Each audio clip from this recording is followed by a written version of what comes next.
నమస్కారం. తెలంగాణ రాష్ట్రంలో phone tapping సంబంధించి గతంలో కేసీఆర్ గారి ప్రభుత్వం చేసినటువంటి ఫోన్ ట్యాపింగ్ వ్యవహారానికి సంబంధించి ఈరోజు సిట్ అధికారులు గత వారం నెలల క్రితమే నాకు నోటీస్ ఇవ్వడం జరిగింది. ఆపరేషన్ సింధూర్ సంబంధించి పార్లమెంట్లో చర్చ జరుగుతున్న సందర్భంగా నేను దాన్ని వాయిదా వేసుకోవడం జరిగింది. తిరిగి నోటీస్ ఇచ్చింది కాబట్టి ఈరోజు సిట్ అధికారుల ముందు హాజరు కావడం జరిగింది. తెలంగాణ రాష్ట్రంలో కేసీఆర్ గారి ప్రభుత్వంలో మన ప్రభుత్వం ఉన్నప్పుడు తెలంగాణ రాష్ట్రంలో అత్యధికంగా నా ఫోన్ కాల్ని మాత్రమే టాప్ చేశారు. నా ఫోన్ కాల్ని టాప్ చేశారు అత్యధికంగా.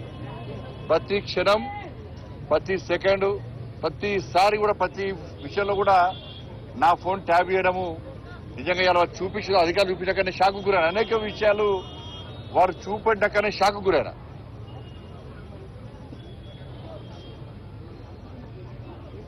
ఎంత నీచులు వీళ్ళంటే కేసీఆర్ కుటుంబము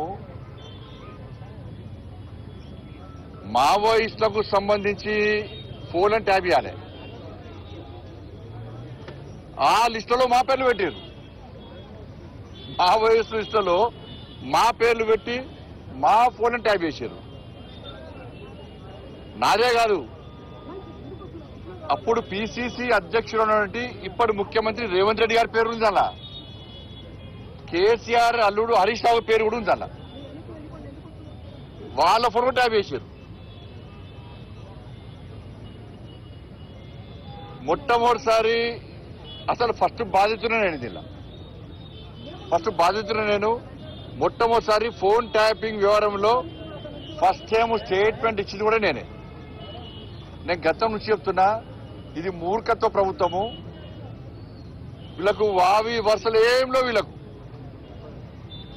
ఇవాళ మంచి పండుగ, ఇవాళ రేపు ప్రధానమైన పండుగ.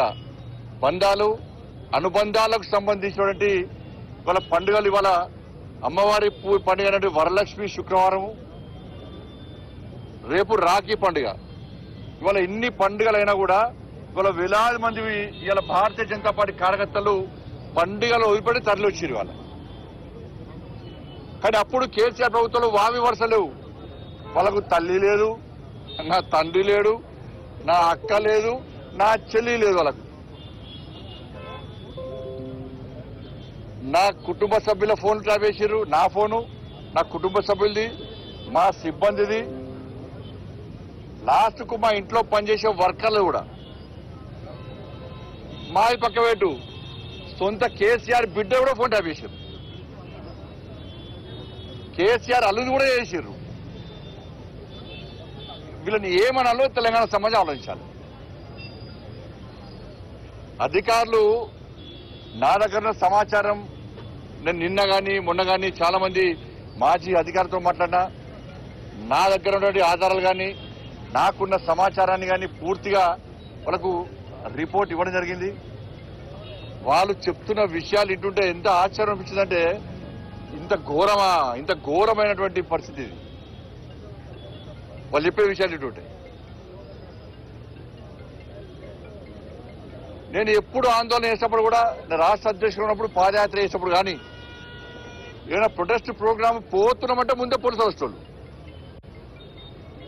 వెంటనే మా సిబ్బంది ఫోన్ చేయడము, ఎటు పోతున్నారు, ఇవాళ ప్రోగ్రామ్ ఎక్కడా, మీరు ప్రొటెస్ట్ చేద్దాం అనుకుంటున్నారు కదా, ఆ ప్రోగ్రామ్ ఎక్కడా, ఏడే చేస్తున్నారు అని చెప్పించి ముందే అడిగే ప్రయత్నం చేస్తే చాలా సందర్భాల్లో అనుమానాలు వచ్చినాయి.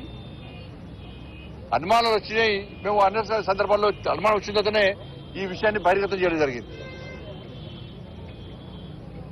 ఇవాళ కేసీఆర్ గవర్నమెంట్లో మీరు చూడండి, మీరెవరన్నా, మీ కెమెరామెన్ ఉన్నారు, రిపోర్టర్లు ఉన్నారు, మీరెవరన్నా మీ కుటుంబ సభ్యులతో కానీ ఎవరన్నా కానీ వాట్సాప్ కాల్ కాకుండా నార్మల్ కాల్ మీరు మాట్లాడారు ఎప్పుడైనా? తెలంగాణ రాష్ట్రంలో కేసీఆర్ ప్రభుత్వం ఉన్నప్పుడు భిక్షాటన చేసే భిక్ష పైన కూడా ఒక ఏమీ తెలియనటువంటి మామూలు వ్యక్తి కూడా వాళ్ళ భార్యతో మాట్లాడాలన్నా, ఏదైనా భార్యాభర్తల ఫోన్ అయిన మూర్ఖులు వీళ్ళు, చండాలులు.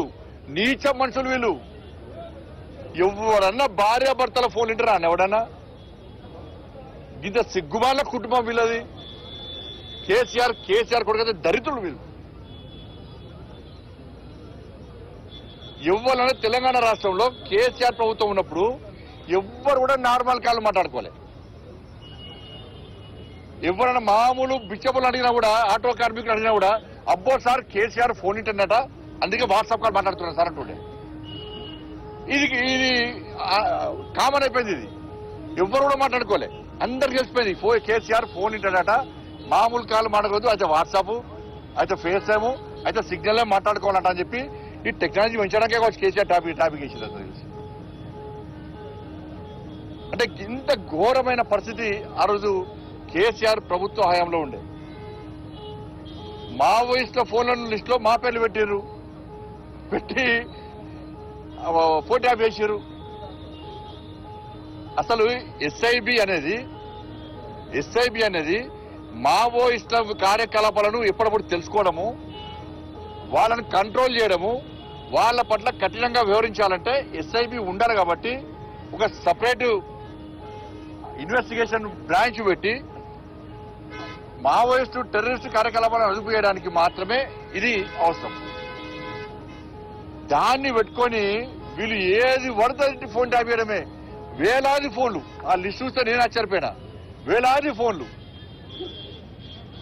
ఢిల్లీ నుంచి నాకు వచ్చిన ఫోన్లు, మా పిఏలకు వచ్చిన ఫోన్లు, మా డ్రైవర్కి వచ్చిన ఫోన్లు, మా సిబ్బందికి వచ్చిన ఫోన్లు అన్నీ కూడా లిస్టు మొత్తం ఉంది. ఆడ మొత్తం లిస్ట్ ఉన్నది.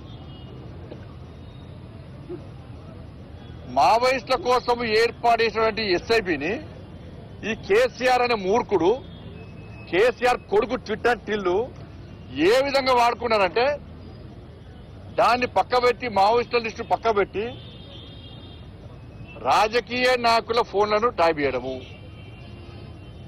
వాళ్ళ సొంత, నేను అందుకే సిట్టార్ చెప్పిన, మీరు మమ్మల్నే కాదు బీఆర్ఎస్ పార్టీకి సంబంధించి మంత్రుల ఫోన్ కూడా ట్యాప్ చేసే లిస్ట్ ఉన్నది. బీఆర్ఎస్ సంబంధించి ఎమ్మెల్యేల ఫోన్ కూడా ట్యాప్ చేసిర్రు. కేసీఆర్ బిడ్డది కేసీఆర్ అల్లు కూడా ట్యాప్ చేసిర్రు. వాళ్ళని కూడా విచారణ పిలవాలని చెప్పిన, వాళ్ళని కూడా విచారణ పిలవాలి.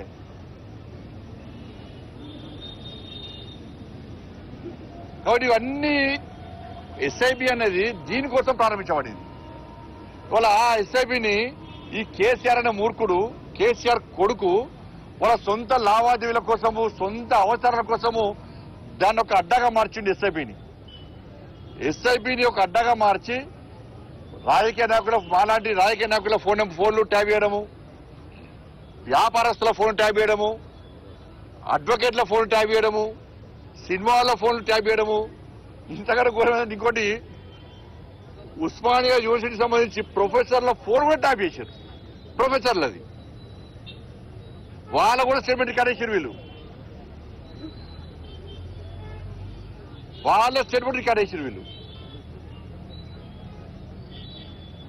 నేను గ్రూప్ 1 ఎగ్జామ్ సంబంధించి పేపర్ లీకేజ్ సంబంధించి ఫైట్ చేస్తుంటే ఆ రోజు అరెస్ట్ చేశాను. నేను ముందుగానే పోలీసు వాళ్ళు మా ఇంటికి వచ్చి నువ్వు పోతున్నావు అని చెప్పని. నీకెట్లా చేస్తుంటే సమాధానం లేదు.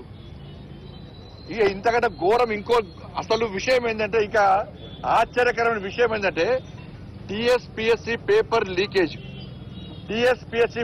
లీకేజ్ కేసును విచారిస్తున్న జడ్జి ఫోన్ కూడా ట్యాప్ చేశారు. హైకోర్టు జడ్జి ఫోన్ కూడా ట్యాప్ చేశారు. వీళ్ళు టీఎస్పీఎస్సీ పేపర్ లీకేజ్ విషయంలో విచారణ చేస్తున్న హైకోర్టు జడ్జి గారి ఫోన్ కూడా వీళ్ళు ట్యాప్ చేశారు. ఇప్పుడున్న ముఖ్యమంత్రి గారు కూడా ట్యాప్ చేశారు అప్పటికి. ఇది దీంతో పాటు అనేక లావాదేవీలకు సంబంధించి వీళ్ళు దీన్ని లబ్ధి పొందిన జిల్లా. అసలు ఈ ప్రభాకర్ రావు అంటోడు, ఈ రాధాకిషోడు పెద్ద లఫంగాలు వీళ్ళిద్దరు, ఫాల్తుగాలు వీళ్ళిద్దరు. నేను ఈ భాష మాట్లాడుతూ నాకే సిగ్గు అనిపిస్తున్నది. వాళ్ళు చేసిన భాగవతం లోపల వాళ్ళు చెప్తుంటే వీళ్ళను సమాజం క్షమించదు. వీళ్ళకు ఉరిశిక్ష చేస్తే ఒక్కసారి చచ్చిపోతారు. ఉరిశిక్ష చేతి వీళ్ళు క్షణం ఆ రోజు నేను గాని, మా పార్టీ కార్యకర్తలు గాని, మా నాయకులు గాని, ఇతర పార్టీ నాయకులను ఎంత క్షోభకు గురి చేసారో ఈ ఫాల్తుగాళ్ళు ఇద్దరు. ఎంత క్షోభకు గురి చేసిరో వాళ్ళు చెప్తుంటే విషయాలు చెప్తుంటే నిజంగానే షాక్ గురైనా ఆశ్చర్యం అనిపించింది. గింత నీచులా వీళ్ళు, గింత ఫాల్తుగా వీళ్ళు.